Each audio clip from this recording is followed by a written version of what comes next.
tungkol sa kingis sa sanga ng isang kahoy.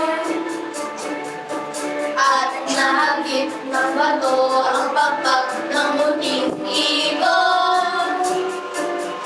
Dahil sa sakit, di na makaya pang lumipad. Ang nangyari ay nahulog, ngunit parang taong bumikas.